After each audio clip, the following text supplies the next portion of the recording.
বাস্তবিক অর্থেই আমাদের উপমহাদেশের ইতিহাস সংস্কৃতি সভ্যতা দিয়ে নয়, যুদ্ধ সংঘাতের ইতিহাস দিয়েই সমৃদ্ধ।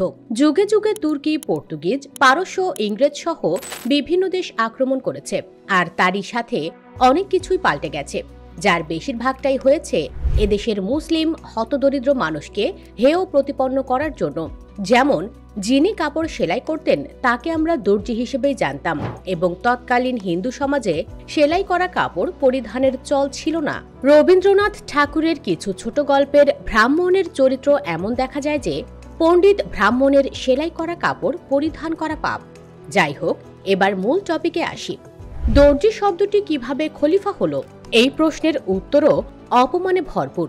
16 শতাব্দীর শুরুতে যখন ইংরেজরা উপমহাদেশে আক্রমণ করে, তখন তুরস্কের অটোমান সাম্রাজ্য ভীষণ শক্তিশালী। অটোমানের রাজাকে খলিফা বলা হতো, আর উপমহাদেশের মুসলিম গরিব দর্জিদের নেগলেক্ট করার জন্য তাদেরকে খলিফা নামে আখ্যায়িত করা হয়।